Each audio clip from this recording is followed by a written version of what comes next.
Hey everybody, my name is Tim Shear and I'm running for the MVPA board.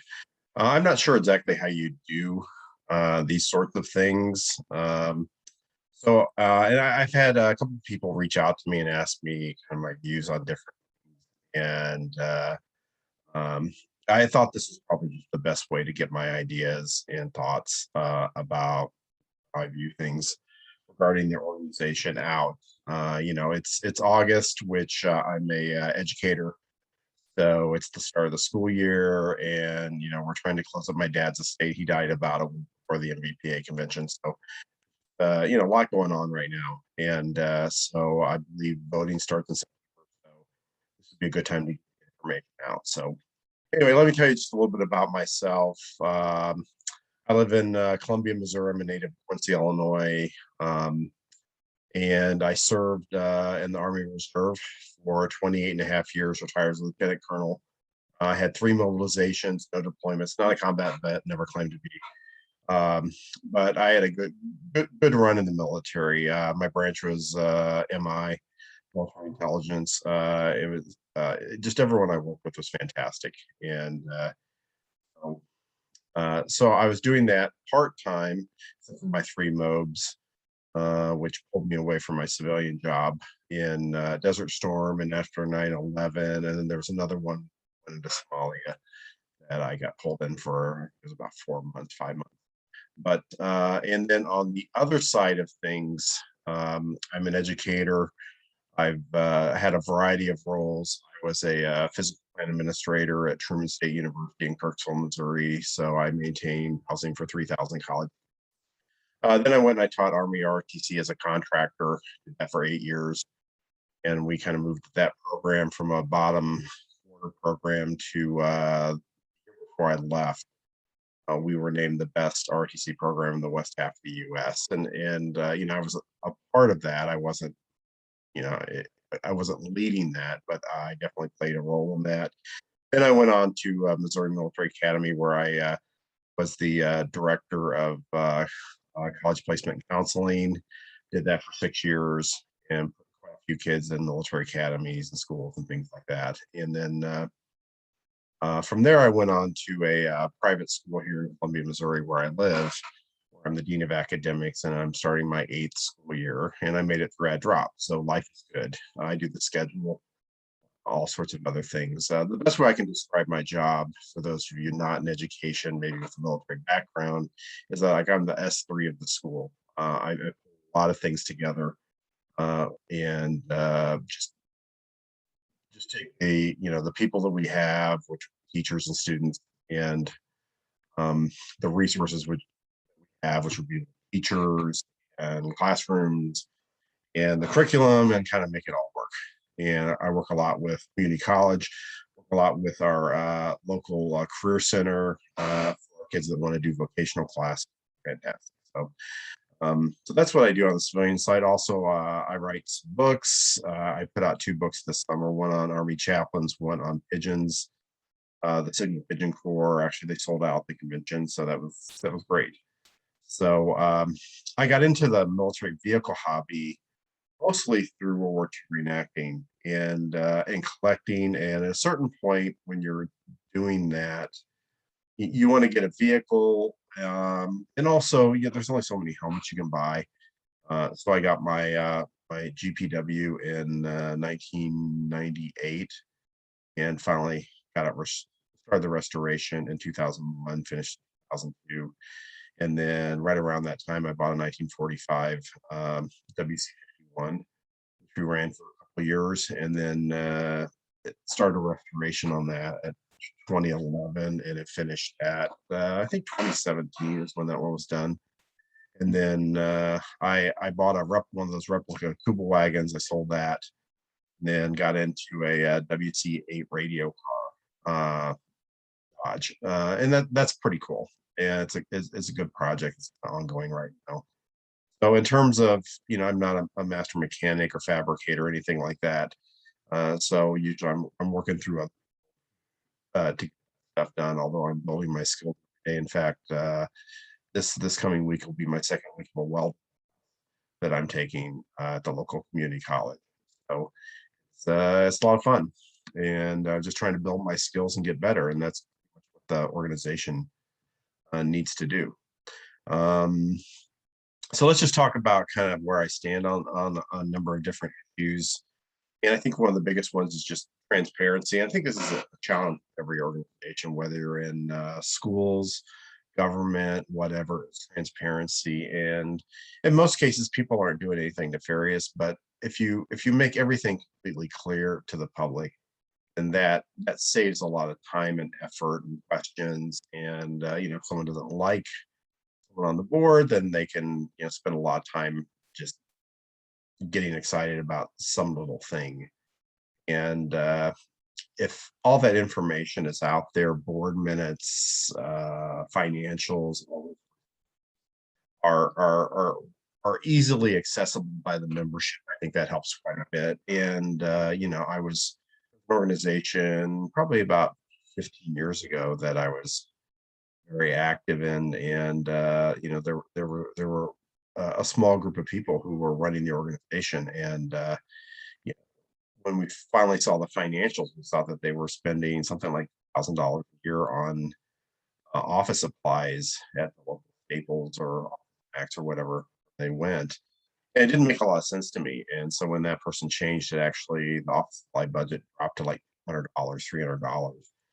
So, I've always believed that light is the best disinfectant, and I think that's very important. In terms of where the organization is at right now, I think we're really at a bit of a crossroads. I know that the board has been tied up with the whole lawsuit issue that's been going on, and that's always always an organization off of its center and where it should be going. But I think as an organization, one of the most important things we need to do right now is a self-study, just to take a look at where the organization is, what are the needs of the members, um, U.S. versus international, regions, things like that. That stuff's and it's not uncommon. I mean, we do that in education every few years with an accreditation. The first part of the accreditation is a self-study. And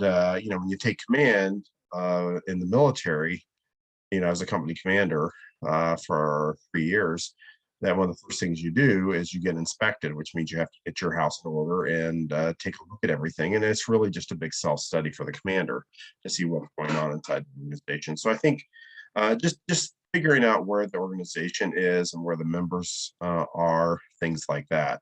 Um, I think we need to have a little bit better communication in the organization. And give you just a quick example. I was at the South Bend Convention, and I just wanted to know what time the convention hall closed. And so I go to the MVPA website, and it's not there. The only way I found it was actually on the convention center website. I understand everyone's busy, a lot going on, but it would be helpful to have just very, very basic information. Also, like the map of where the vendors are located, just put that up, so everyone can access it online. And I know that they had things posted inside the building, but when you're walking around trying to find someone's table, then you got to walk halfway across the building, and it just doesn't.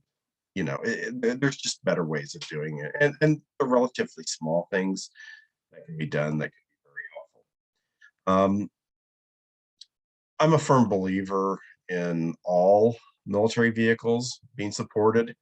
Um, some people favor one time period over another. A lot of people get latched onto one period, and that's great. I mean, my stuff is all World War II, and I'm not a super rich person. I mean, I'm an educator. I retired from the Army Reserve. I don't have a ton of resources, so I have to focus my collection. But so all my stuff is World War II, but that doesn't mean that I don't like other vehicles.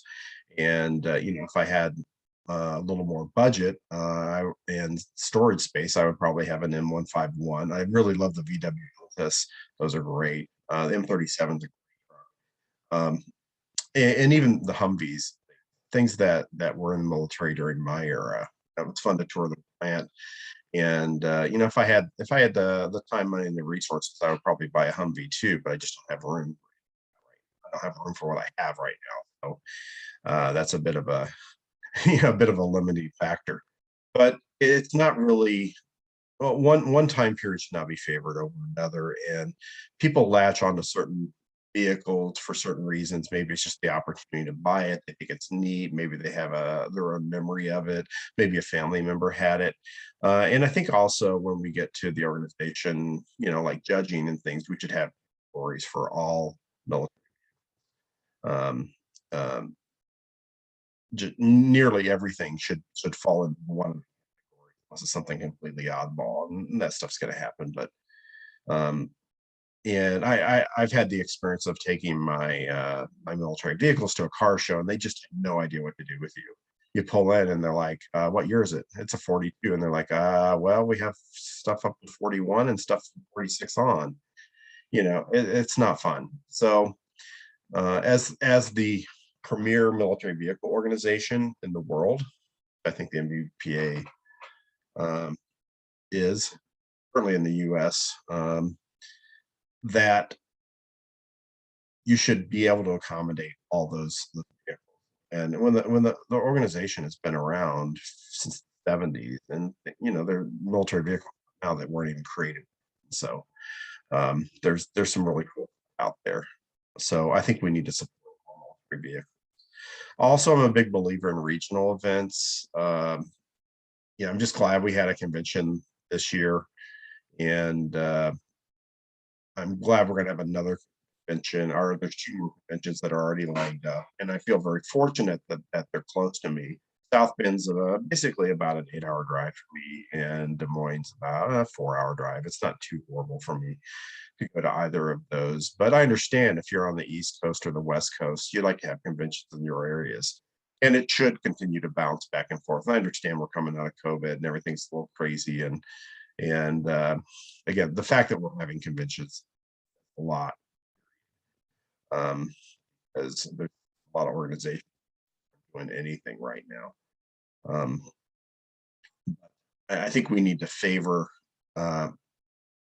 bouncing things between the different parts of the United States, just so people from all over can attend without too much.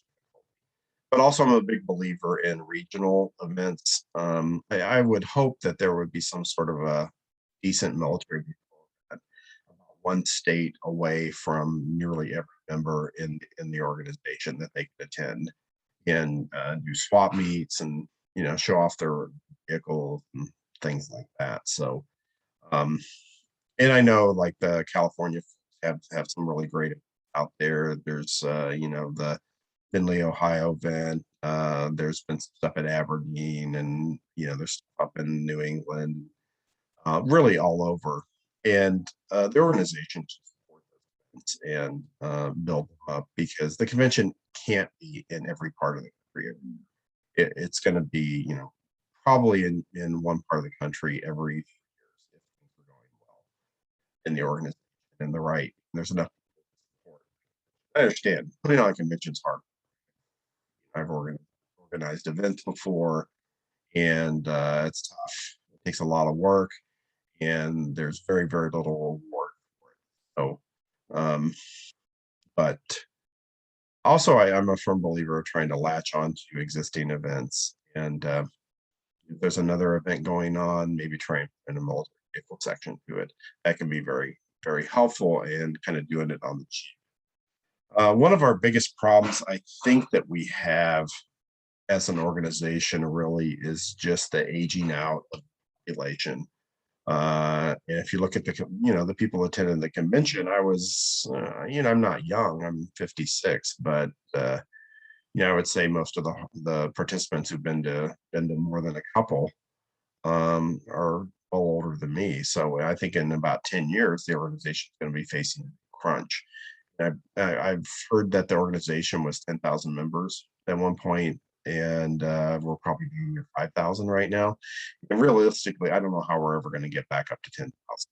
I think we need to figure out how we're going to do it and really just maintaining the status quo in terms of membership is going to be the real challenge. And if you look at the way that, the military drafted people, so nearly quite a few, almost all young men served in the military up until the draft ended in the early 70s.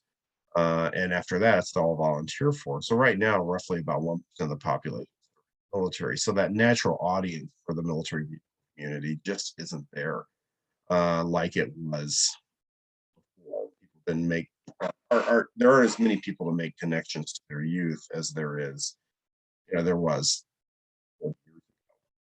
from a military vehicle that they drove back in the day. So we've got to find ways to reach those people, and I think there's a lot of there's some different ways we can do that. And I'm not a firm believer in trying radically new ideas and things like that. I think there's a lot of good ideas out there, and you just have to find the right ones and adapt them to the organization. So, one thing, I've taken my vehicles to Cars and Coffee before, and you're not going to get a lot of people that are purely interested in military vehicles, but usually you may run into someone maybe into it. Just make that connection with some people.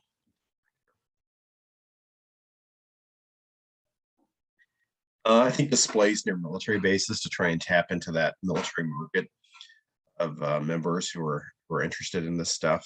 A lot of military members are a lot of members started out in the military and got their first vehicle when they're in the military, so that's helpful.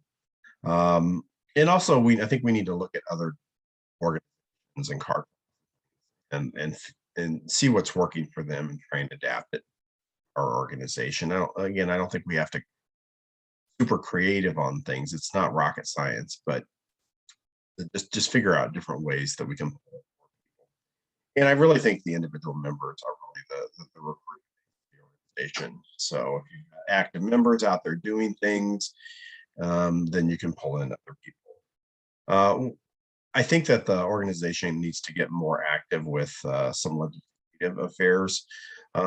I really think the greatest threat to the hobby in the next 10 years is going to be things that kind of stem from the Green New Deal, and that they're trying to raise gas, which has happened, and also just um, there is an appreciation in people that support the New Deal of people having vehicles. They think they're just a waste of time and money, and they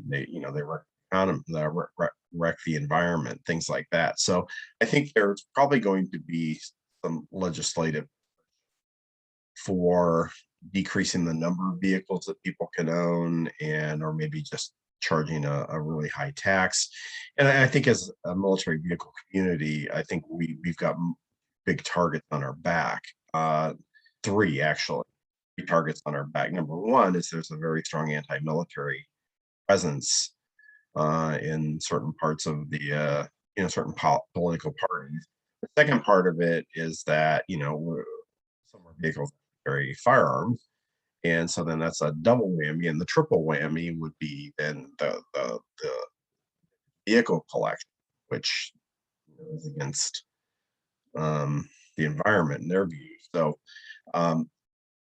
as those things start to come up, I think the MVPA needs to be very cognizant of it and develop a network of leaders that can go to in each state, and also at the national level to try and preserve our ability to maintain this hobby, which I think is just a wonderful group of people restoring some fantastic vehicles and saving from getting.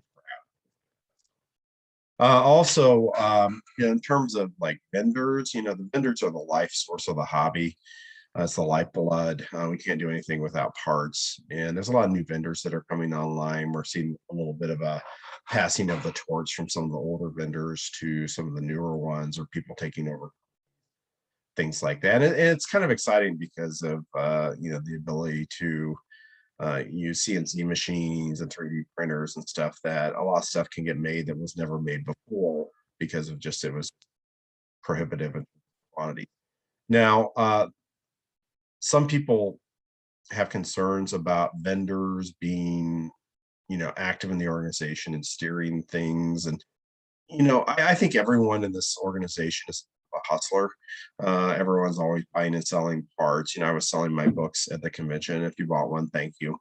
Um, and I don't think anyone's getting too rich off the hobby anyway. So um, as long as someone is not influencing the organization in their favor, um, I have no issues with vendors whatsoever. As long as it's doing what's good for the group and not just specific vendor.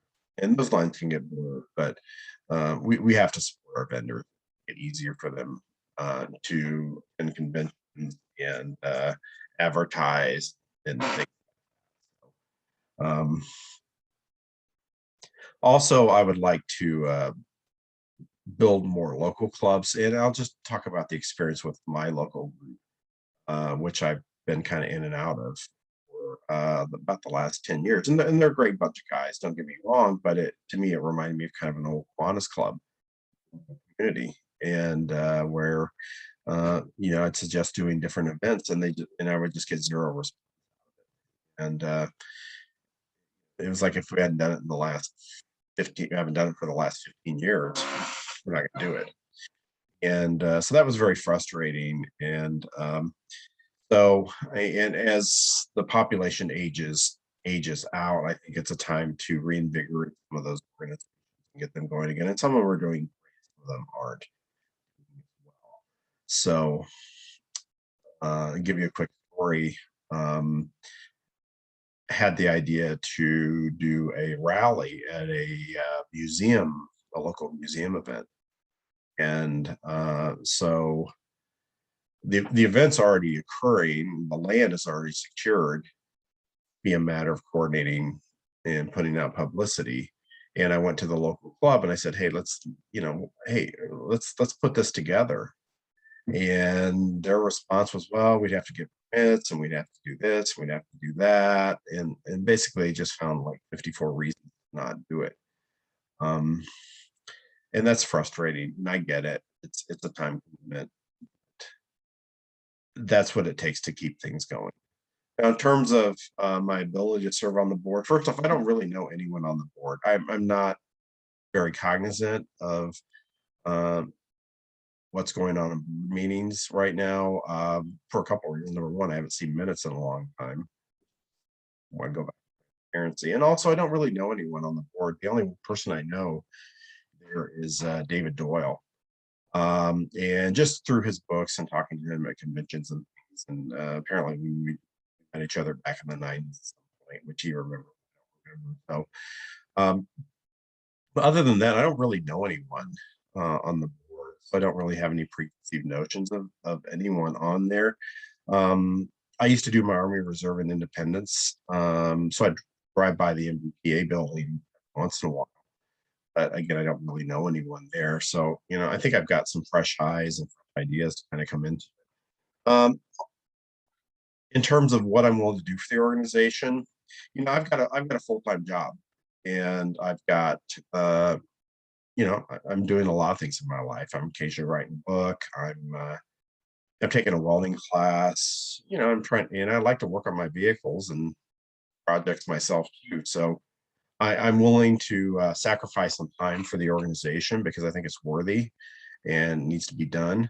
But also, there needs to be a work-life balance. And having worked with parents and seeing what politicians go through and that, I'm willing to talk to anyone about anything, but also where I'm a bit of an introvert, and like when I was at the convention, I wasn't out there glad handing, trying to get my, the campaign for this office, thing like that. Mostly I was just, trying to sell my books and say hi to people that I knew. And also my girlfriend went for her first foray into this community, so I wanted to make sure she had a good experience also. So, um, I'm not super social. I'd rather kind of sit back and watch things, and then throw in my 2 cents, as we say. I'm not the play-by-play. I'm the color commentator guy. Um, so I'm willing to communicate with anyone about anything, but also I'm busy.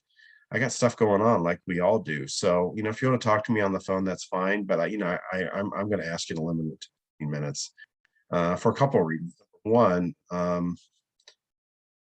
if you can't describe the problem in 15 minutes, then it's probably more complex than you may think it is.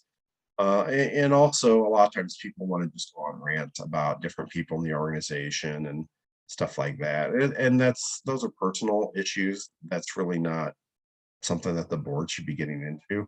Mostly, I just want to know, okay, what's the problem and what are some possible solutions, and let's move forward. Like I said, I'm willing to give anyone 15 minutes on the phone. So if you call me, be concise. And I'm not going to sit there for 2 hours while you rave about somebody. And that stuff happens inside these organizations. It's like in education, we have a phrase that says, never have so few fought so hard about so little. And I think that can happen in the hobby. People are very, very passionate about things. People identify by their participation in the hobby, which I don't, but I enjoy it. So like I say, I'm willing to work towards resolution and making that organization better, but I'm not really going to sit around and listen to for a couple of reasons. Number one, I'm an introvert. I get bored and I'm ADHD. And the other reason is it's really not productive use of my time. I've got other stuff I could be doing. Anyway, so anyway, that's it for me. My name is Tim Shearer. I'm running for the MVPA board. And if you like what you heard here, then vote for me. If you don't like what you heard from me, vote for someone else who has different ideas. And you're not going to hurt my feelings one way or the other. Again, I'm not emotionally connected to this. If I can serve the organization, great. If it doesn't work out, then fine. I've got other stuff to do too. So anyway, that's it. And if you see me at a convention or an event or something, come over and say hello. So have a good day.